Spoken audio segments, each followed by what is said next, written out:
The heavyweight landscape of the UFC nearly witnessed a seismic crossover clash, one that would have pitted the raw, earth-shaking power of the Octagon's most prolific knockout artist against the refined, technical mastery of the kickboxing world's reigning king. According to Derrick Lewis himself, the promotion had a spectacular plan in the works for its Paramount Plus debut, the Black Beast versus Rico Verhoeven, the legendary Glory champion. Lewis revealed on his podcast that after his 30-second demolition of Talison Teixeira in July, UFC matchmakers urged patience, promising a big fight for the January card. That big fight, he says, was Verhoeven. They were talking about some dude from Glory Kickboxing, the champion, Verhoeven. It was supposed to be against him, then he turned the fight down. This revelation adds a fascinating layer of what could have been to the already loaded UFC 324, a missed opportunity for a stylistic collision that would have captivated combat sports purists and casual fans alike. The matchup was a promoter's dream on paper. In one corner, Derrick Lewis, the UFC's all-time knockout leader, a fighter whose entire philosophy is built around the singular, fight-altering power in his fists. His recent two-fight streak, punctuated by violent finishes, proved that at 39 years old, that power remains as potent as ever. In the other corner would have stood Rico Verhoeven, a 36-year-old phenom, widely considered the greatest heavyweight kickboxer of his generation.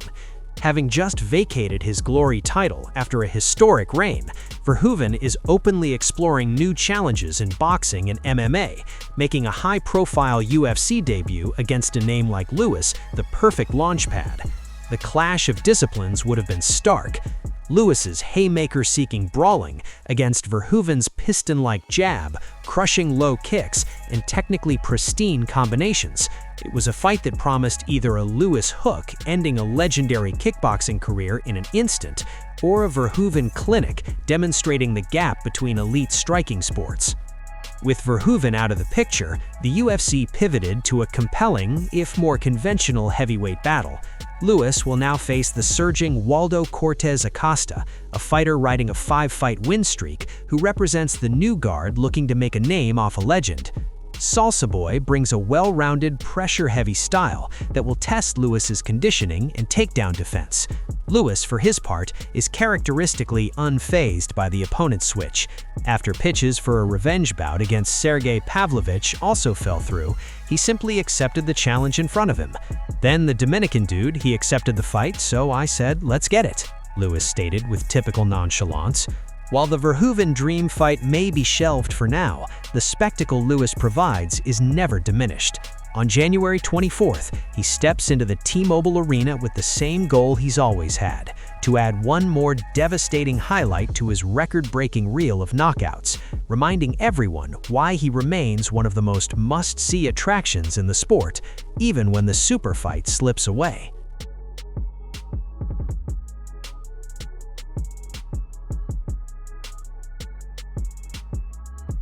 The surprise surrounding Rinat Fakhretdinov's UFC exit continues to ripple through the MMA world, a puzzling move made all the more intriguing by the fighter's own cryptic comments.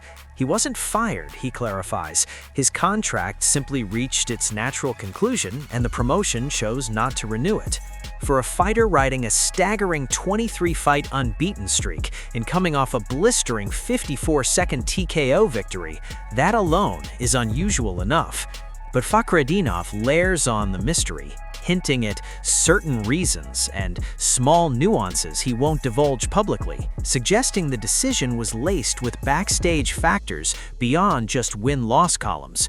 He even offers a tantalizing, slightly pointed remark that he would have caused problems to some people there, a statement that fuels speculation about whether his relentless, wrestling-heavy style and steady climb up the rankings became an inconvenient puzzle for the UFC's matchmaking or promotional plans. Despite the abrupt end, there's no sense of panic or uncertainty emanating from Fakhretdinov's camp.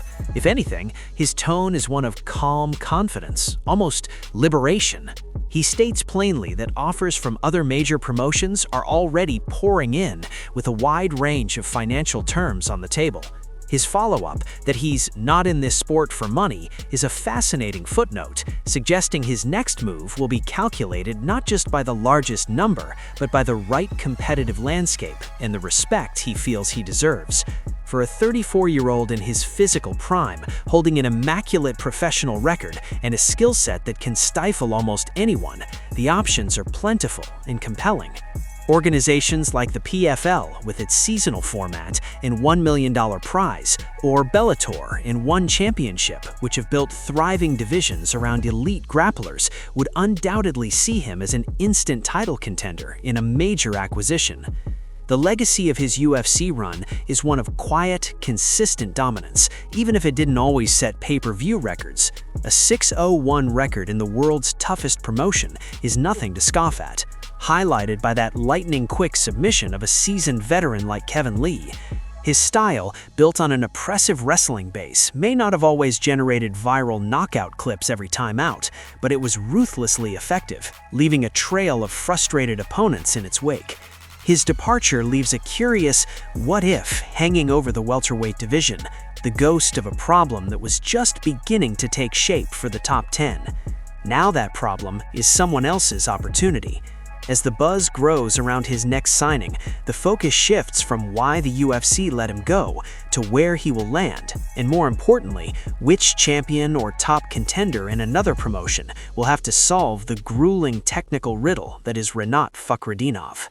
The Octagon's loss is poised to become another stage's gain, and the next chapter of his unbeaten career promises to be just as compelling as the last.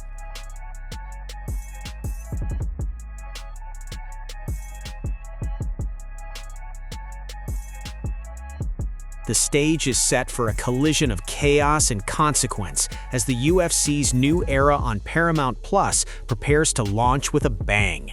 At the center of it all stands Paddy Pimblett on the cusp of the ultimate opportunity, staring across the cage at a human hurricane named Justin Gaethje for the interim lightweight championship at UFC 324.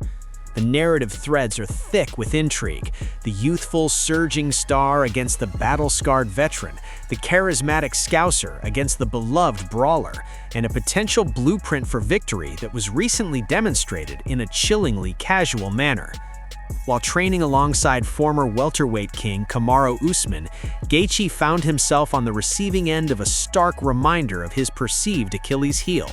After watching a training partner attempt an arm triangle choke, Usman confidently declared, "I would 100% finish you there," and promptly did just that, forcing the tap. That moment, captured in a vlog and now echoing across the MMA landscape, hangs over this fight like a prophecy.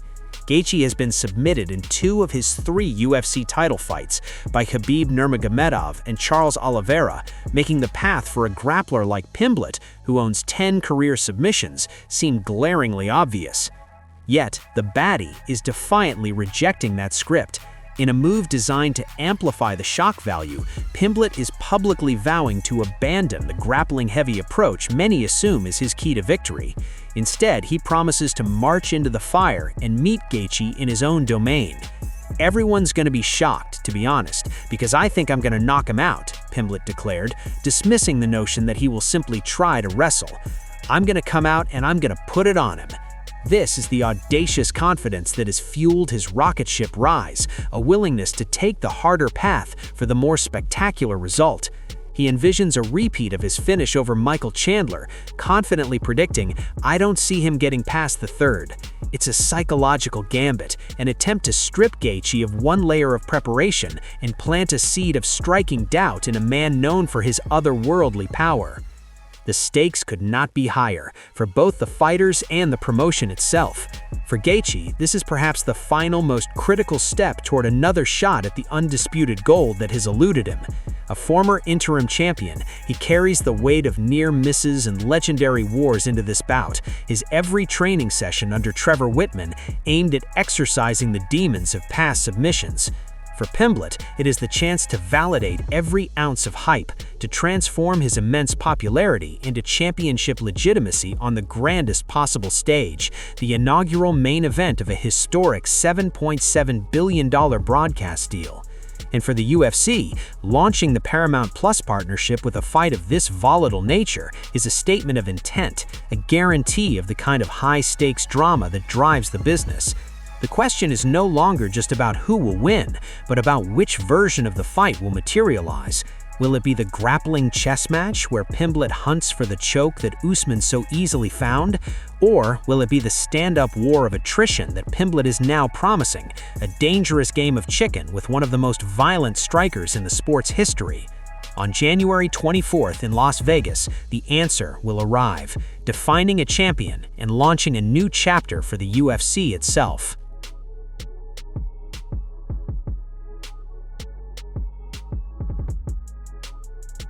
The air in the MMA world is buzzing with a tantalizing new possibility, one that carries the potential for historic violence, and it has captured the full attention of Joe Rogan.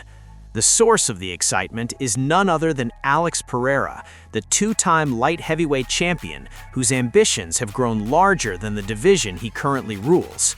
After reclaiming his 205-pound crown from Magomed Ankalaev, Poatan didn't look to the queue of hungry contenders like Carlos Ulberg.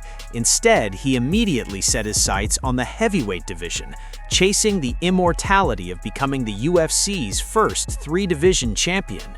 His original, almost mythical target was the legendary Jon Jones in a White House spectacle, but with that dream seemingly dashed by logistical and promotional hurdles, the focus has shifted to a different, yet equally fascinating French puzzle: Ciryl Gane. Rogan, on his influential podcast, confirmed that the whispers circulating within the industry have reached his ears. There's a lot of chatter about him perhaps even fighting Ciryl Gane, he revealed, lending significant credibility to the speculative matchmaking. He framed the move as perfectly logical, noting Pereira walks around at a hulking 240 pounds and possesses a weapon that transcends weight classes. Make no mistake about it, that guy can knock out heavyweights, no doubt about it. He hits harder than anyone they've ever recorded, Rogan stated, referencing the famed power metrics from Pereira's kickboxing days. The potential context for such a fight adds another layer of intrigue. With reigning heavyweight king Tom Aspinall sidelined due to eye damage suffered from a Gane poke, the promotion could look to create an interim title. A Pereira versus Gane bout for that belt is a narrative goldmine, a striker's paradise that pits the most feared one-shot knockout artist in the sport against perhaps its most fluid, technical, and mobile heavyweight. The stylistic clash is a fan's dream and a matchmaker's fantasy. Pereira's path is clear, but perilous. He must navigate the significant size, reach, and athleticism of Gane to land his fight-ending left hook or crushing knee. One clean connection could rewrite history. For Gane, the challenge is to utilize his masterful footwork, jab, and diverse kicking game to maintain distance and pepper Pereira, avoiding the dreaded pocket exchange at all costs. It's a classic bull versus matador dynamic, but with the highest possible stakes attached. While Pereira's original vision of dethroning Jon Jones on our national stage may be on hold, this alternative path offers a different kind of glory.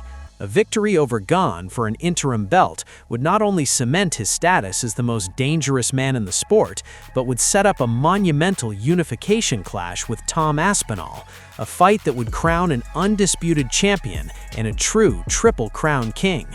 The chatter Rogan hears is more than just rumor. It's the sound of a legacy being actively forged, one potentially fight-ending blow at a time.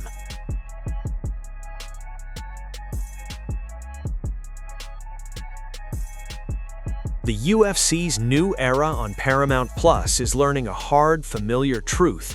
Even the most explosive matchups can be undone by the unpredictable nature of fight preparation.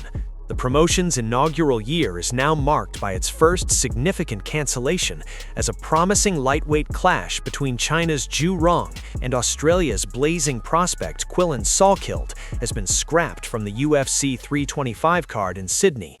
The culprit is a training room mishap, a minor knee injury sustained by Rong Zhu that, while not catastrophic, has derailed months of dedicated camp and left a glaring hole in a highly anticipated hometown showcase for Salkeld. Rongju's frustration was palpable in his video statement, reflecting the agony of any athlete whose body betrays meticulous planning. "I've been preparing for this fight since October. This injury has honestly thrown off all my plans, and it's pretty frustrating," he confessed, confirming he has informed the UFC he will be unable to compete on January 31st. He assured fans the injury isn't severe, but requires the prudent course of rehabilitation, a decision backed by his medical team. This setback halts the momentum he'd been building and, more consequentially, reshapes a critical chapter in Quillan Salkild's rocket-fueled ascent.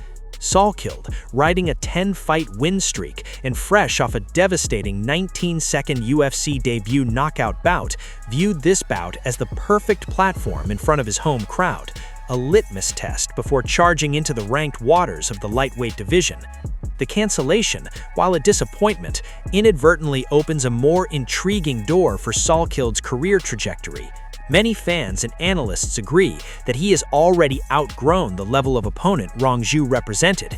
His call for a ranked veteran like Renato Moicano Carneiro was a clear signal of his ambition, and with this fight now void, the UFC matchmakers have a chance to fast-track him against a sterner, more recognizable test. Names like the explosive and volatile Terrence McKinney present a fascinating style clash, pitting Salkild's blitzing power against McKinney's own finishing instincts and underrated grappling. An even more compelling step-up would be a battle with the iron-chinned and ever-game Drew Dober, a grizzled veteran who specializes in brutal stand-up wars and has faced a who's who of the division.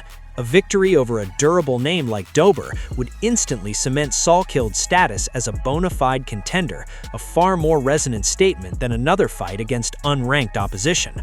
Thus, what initially appears as a setback for the UFC 325 card could transform into a strategic acceleration.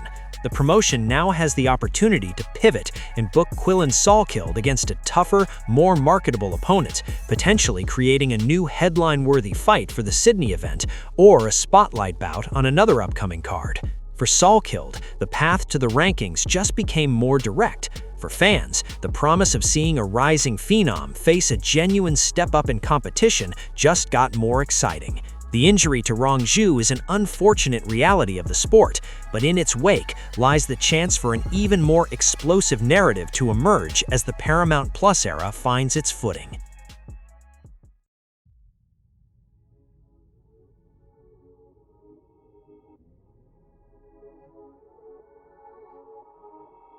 The rocket-fueled ascent of Paddy Pimblett through the UFC's lightweight ranks has never been a subtle affair, a blend of undeniable charisma, improving skill, and the promotional machinery operating at full tilt.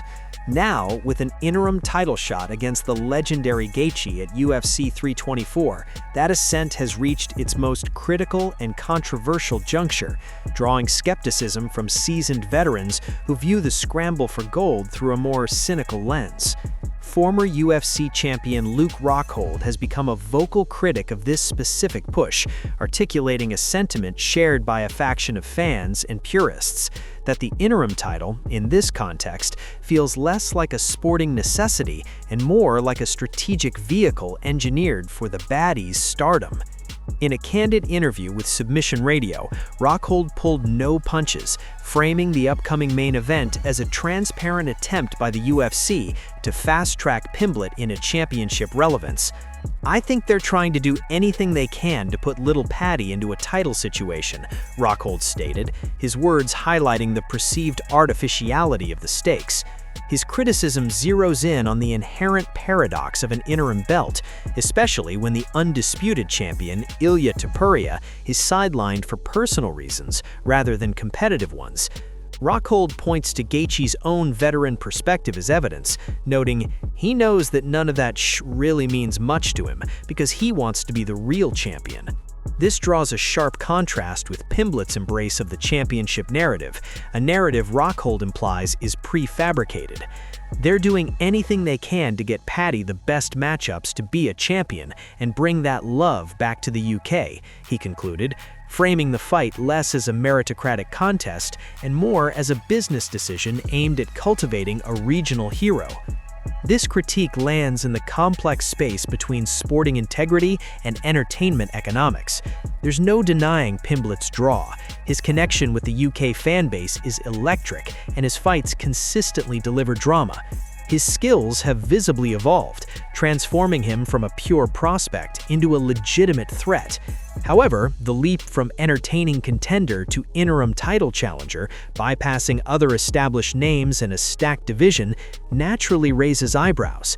It creates a compelling drama of its own, the beloved, polarizing star being handed an opportunity that seems, to some, disproportionate to his resume, against a battle-hardened warrior in Gaethje, who represents the ultimate gatekeeper of legitimacy.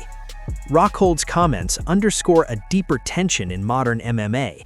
The interim title, once a tool for divisions log-jammed by injury, has increasingly become a promotional device to create parallel storylines in main events. In this case, it serves a dual purpose.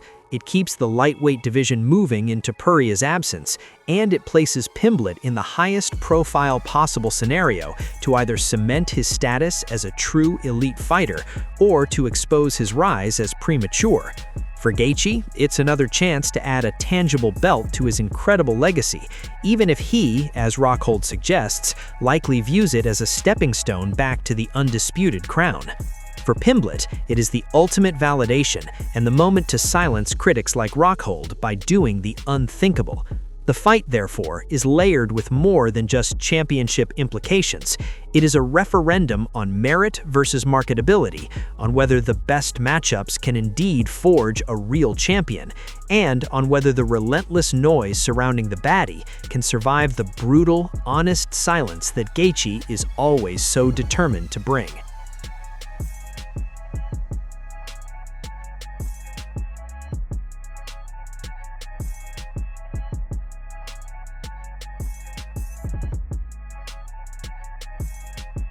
A seismic wave has just crashed through the combat sports world as reigning UFC welterweight champion Islam Makhachev has made a monumental announcement to Russian media. His training camp has officially begun for a legacy-defining super fight against former longtime champion Kamaru Usman, targeted for UFC 327 in Dubai.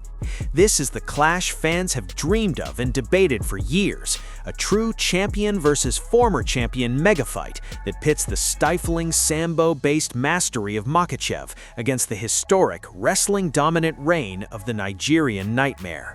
After moving up and capturing the 170-pound crown from Jack Della Maddalena, Makhachev is not content with a conventional defense. He is chasing greatness by aiming to dismantle the very man who ruled the division with an iron fist for years. Usman, a fighter forever etched in welterweight history, has been vocal about his desire to reclaim the throne, and now he gets his chance against the most daunting possible version of the new king. This is more than a title fight. It is a collision of eras, a stylistic puzzle of the highest order, and the kind of marquee event that makes UFC's event in UFC 327 an instant historic occasion. Adding a layer of surreal and captivating spectacle to an already stacked card, the viral sensation and musical artist John Pork is confirmed for a showdown on the same night against the surging, violent force of Manuel Torres. This booking is a bold and unpredictable stroke, placing the internet's most beloved porcine crooner directly in the path of a dangerous, knockout-hungry UFC lightweight prospect. Torres, known for his ferocious power and aggressive style, represents the ultimate reality check for the crossover phenomenon. The matchup defies all conventional logic, ensuring a frenetic and global spotlight that will draw eyes from every corner of pop culture and hardcore fandom alike. It is a spectacle within a spectacle, promising either a shocking moment of viral glory or a brutal reminder of the sport's uncompromising nature. Together, these announcements transform UFC 327 into a landmark event of unprecedented scope. In the main event, the purity of elite martial arts competition reaches its zenith as Makhachev and Usman battle for welterweight supremacy and a permanent place in the pantheon of all-time greats. On the very same card, the modern age of entertainment and combat sports intersect in the most audacious way imaginable with the John Pork experiment.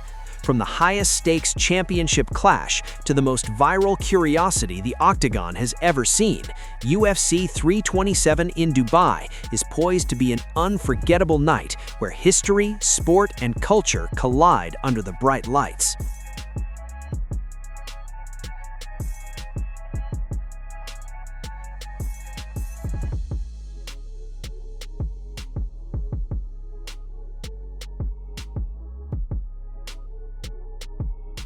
The specter of a future beyond the Octagon is now taking a tangible shape in Robert Whittaker's mind as the former UFC middleweight champion openly contemplates a fascinating pivot to the boxing ring once his storied mixed martial arts journey reaches its conclusion.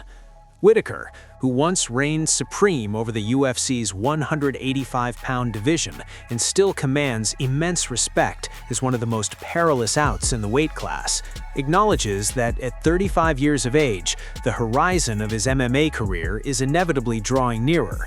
Yet, rather than signaling a retreat from combat sports altogether, this approaching horizon seems to be opening a new door, one that leads to the storied and disciplined world of the sweet science. During a reflective moment on his MMA Arcade podcast, Whittaker delved into this possible future with a tone of genuine intrigue, his words pointing toward a path that has become increasingly traveled by notable UFC alumni. He expressed a clear interest in the idea, particularly the modern phenomenon of established MMA names transitioning directly into high-profile boxing contests, bypassing the traditional grueling circuit that aspiring pure boxers must endure. For Whittaker, the appeal is multifaceted, a compelling blend of fresh competitive challenge, the pure enjoyment of striking he has always cherished, and the undeniable financial opportunities that such crossover events now present. He sees it as a venture that would not only keep him fit and engaged, but would also offer a stimulating new chapter, a stark and refreshing contrast to the multifaceted demands of MMA. This contemplation is undoubtedly fueled by the visible successes of his predecessors. The recent victory of the legendary Anderson Silva, who at 50 years old secured a stunning second-round TKO over fellow UFC champion Tyron Woodley on the undercard of the Jake Paul vs. Anthony Joshua event, serves as a potent source of inspiration. Silva's graceful and effective transition into boxing has demonstrated that the skills honed in the UFC cage can translate with spectacular results, providing a blueprint and a confidence boost for a striker of Whittaker's caliber. It sparks a compelling question about what the Reaper, with his impeccable timing, slick footwork, and devastating left hand, could accomplish in a domain dedicated solely to the art of pugilism. For now, however, Whittaker's immediate focus remains on the UFC's middleweight division, where he currently holds the number 9 ranking. His last appearance was a hard-fought split-decision loss to Rinat Fakhretdinov back in July, a result that surely fuels his current competitive fire. While the specifics of his next MMA bout are still awaiting announcement, this period of anticipation is clearly also a time of forward-looking projection. The idea of lacing up the boxing gloves someday adds an intriguing layer to the narrative of his fighting career, suggesting that the final bell in the UFC will not be the end of his story in combat sports, but rather an intermission before an enthralling new act begins.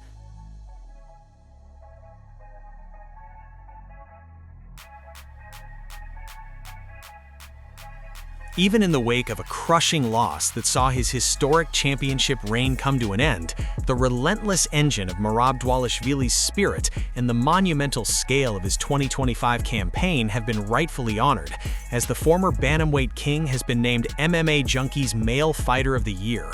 It is a testament not just to victory, but to the awe-inspiring activity, ambition, and sheer toughness that defined his year, a 12-month odyssey that saw him cement his legacy, chase an unprecedented record, and ultimately fall in the final chapter, yet still stand tall as the year's most defining competitor.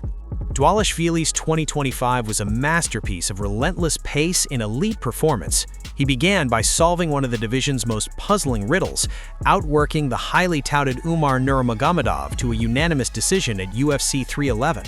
Just months later, he entered a career-defining rematch with the flashy Sean O'Malley at UFC 316. In a stunning display of his evolving game, he didn't just win, he submitted Suga in the third round, silencing doubters and solidifying his rule. Not content to rest, he then turned around to dismantle another top-tier contender in Corey Sandhagen at UFC 320, showcasing the dizzying cardio and pressure that made the Machine more than a nickname. It was a physical reality for his opponents. His audacious quest to secure an unheard-of fourth title defense in a single calendar year led him to a fateful rematch with the ever-dangerous Petr Yan at UFC 323.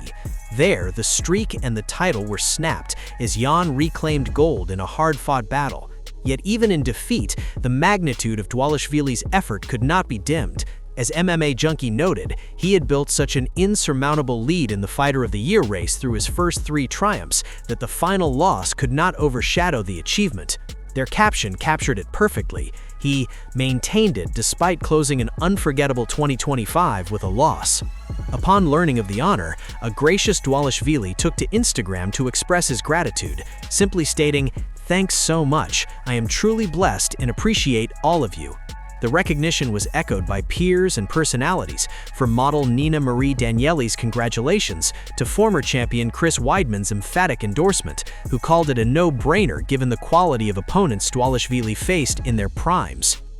True to his nature, the Machine is already whirring back to life, his sights set on immediate redemption. He has vowed to run back the trilogy with Yan in 2026, seeking to settle a rivalry now deadlocked at 1 win apiece. Furthermore, recent footage of him sparring with lightweight champion Ilia Topuria hints at a fighter not wallowing in defeat, but one seeking the sharpest possible tools for a quick and furious return.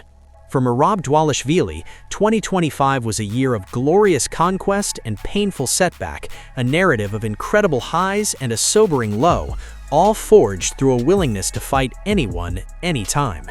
That fearless philosophy has earned him not just a trophy, but the profound respect of the sport, and it has already set the stage for the next relentless chapter.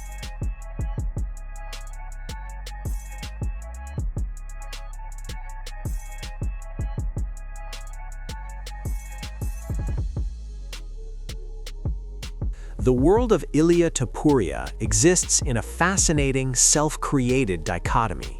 On one side, there is the reigning UFC lightweight champion, officially on a hiatus as he tends to pressing and private family matters, a circumstance that has, understandably, granted him a measure of space and patience from the promotion and the fighting world at large. On the other side, there is El Matador, the fiercely confident and provocatively outspoken persona who continues to dominate headlines from the sidelines, launching verbal barbs at the division's elite and weaving grand narratives for his future.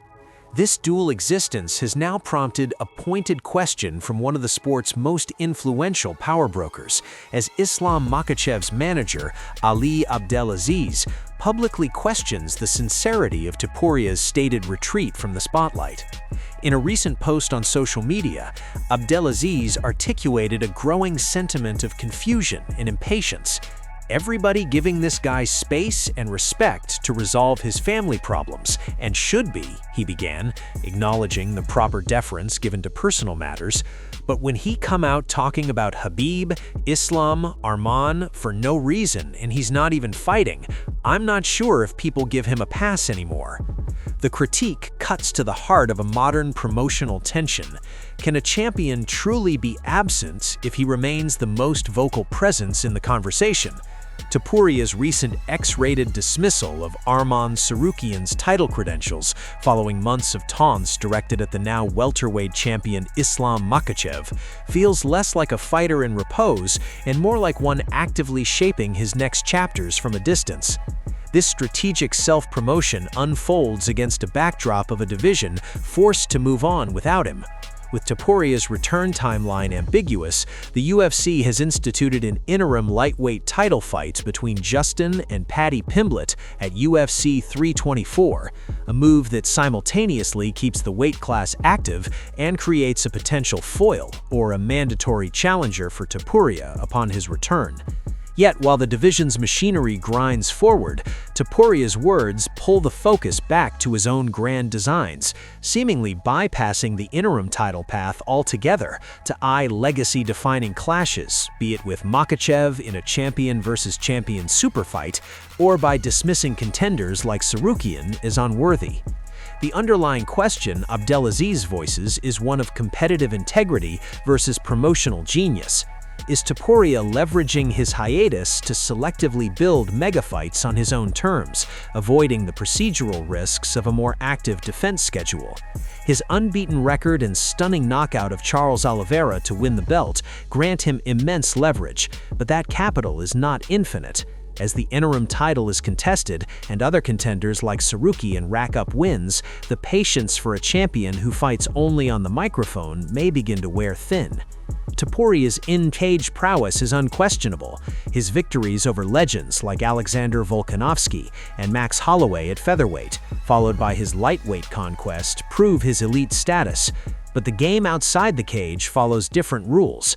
By continuing to engage in verbal warfare while remaining physically absent, he risks the narrative shifting from a respected champion dealing with adversity to a calculating star picking his spots. When El Matador finally does return, he will bring with him not only the undisputed championship gold, but also the heightened expectations and scrutinized intentions that his own provocative words have so carefully and perhaps perilously cultivated.